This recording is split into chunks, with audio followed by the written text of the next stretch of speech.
오늘 저희가 드릴 이슈는 바로 문재인 정부의 블랙리스트입니다. 구시대의 잘못된 관행과 과감히 결별하겠습니다. 문재인과 더불어민주당 정부에서 기회는 평등할 것입니다. 과정은 공정할 것입니다. 결과는 정의로울 것입니다. 2017년 5월 10일 오늘 대한민국이 다시 시작합니다. 나라를 나라답게 만드는 대역사가 시작됩니다. 이날 다들 기억하실 겁니다. 문재인 대통령이 취임 선서식에서 밝힌 국민께 드리는 말씀 일부입니다. 그런데 정확히 2달 뒤부터 문 대통령의 공언과는 크게 엇나가는 일들이 청와대 주도로 환경부에서 벌어집니다. 이른바 환경부 블랙리스트 사건인데요. 이 사건으로 기소된 신미숙 전 청와대 균형인사비서관, 김은경 전 환경부 장관이 모두 1심에서 유죄를 선고받았습니다. 김 전 장관은 모든 책임을 자신을 보좌한 공무원들에게 전가하다가 법정 구속까지 됐는데요. 이 사건의 뼈대는 간단합니다. 문재인 정부가 출범하자마자 청와대 인사수석실 지시로 박근혜 정부에서 임명된 환경부 산하 공공기관 임원 가운데 사표를 받을 14명의 명단이 작성됩니다. 청와대 인사수석실 지시로 환경부가 블랙리스트를 만든 건데요. 당사자가 순순히 말을 들으면 그대로 사표를 받고 말을 듣지 않으면 표적 감사로 압력을 가해서 사표를 받아내는 거죠. 그 자리에는 청와대 또는 김 장관이 추천하는 인물을 낙하산으로 앉힌 겁니다.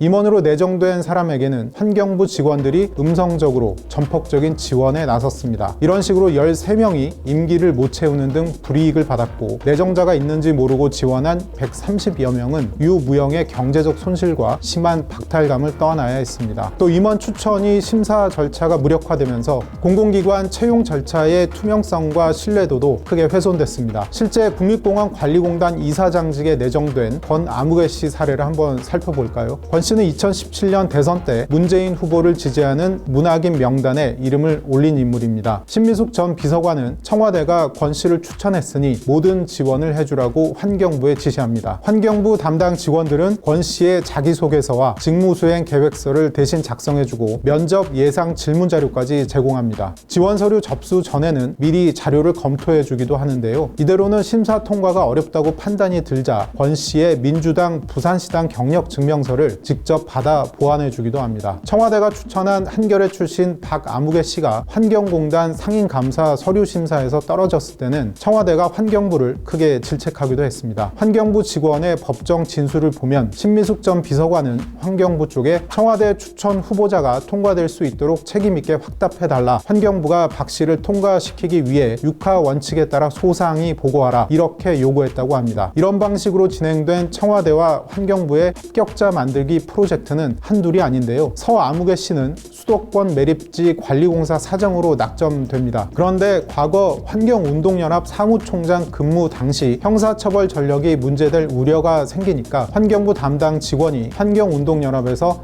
탄원서를 직접 제출받아 주기도 했습니다. 서 씨는 청와대 인사검증을 통과해 2018년 6월 사장에 임명됐습니다. 수도권 매립지 상임감사에 내정된 방아무개 씨는 환경부 담당 직원이 면접 당일 심사위원에게 명단을 건네면서 방 씨를 손가락으로 살짝 가리킵니다. 결국 방 씨는 국회의원 보좌관 경력과 인천연고라는 이유로 가장 높은 점수를 받게 됩니다. 청와대에서 환경부로 내정자가 통보되면 물밑에서 내정자를 합격시키는 지원 업무를 담당한 직원들은 물론이고 심사를 맡은 환경부 내부 임원 추천위원들조차도 청와대 뜻을 거스르기 어려웠습니다. 환경부의 한 실무 담당자는 내정자가 탈락하면 혼나거나 좌천될 수 있다고 했고, 한 임원 추천위원은 내정자가 통보가 오면 청와대에 보내줘야 하는 것으로 생각했다, 굉장히 압박감이 컸다고 말했습니다. 이 사건 개요만 놓고 보면 어디서 많이 본 듯한 구조인데요. 박근혜 정부 문체부 블랙리스트와 비슷하죠. 청와대 지시로 반정부 성향의 문화예술인 리스트를 만들어서 지원을 배제하는 일이 벌어지는데 여기에 문체부 공무원들이 동원된 겁니다. 청와대 지시로 정부 조직에서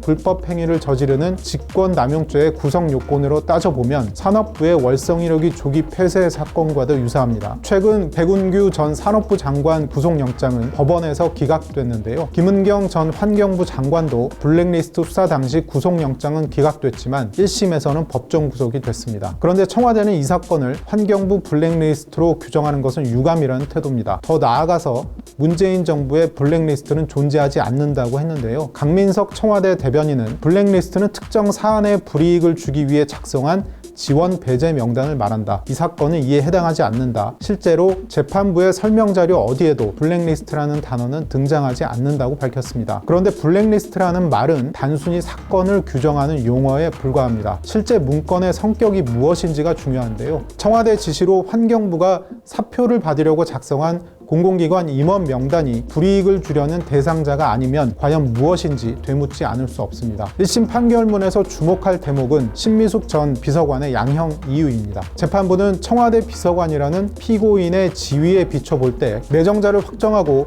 그에 대한 지원 결정을 하는 것은 피고인이 단독으로 결정할 수 없는 점이라고 밝혔습니다. 신 전 비서관은 당시 조현옥 인사수석의 지휘를 받았는데요. 검찰은 앞서 공소장에서 청와대가 공공기관 임원을 내정할 때 조 전 수석 주재로 다른 수석들도 참석한 인사 간담회를 통해 단수 후보를 결정했다고 했습니다. 검찰은 수사 당시 청와대 윗선 개입의 실체를 확인하려고 청와대를 압수수색하려고 했지만 법원에서 영장이 기각되면서 조 전 수석은 조사도 하지 못하고 수사를 마무리했습니다. 여러분은 환경부 블랙리스트 사건이 신미숙 전 비서관 단독 범행으로 보이시나요? 구시대의 잘못된 관행과 결별하겠다는 취임 당일 문 대통령의 약속이 과연 얼마나 지켜지고 있는지 의문입니다.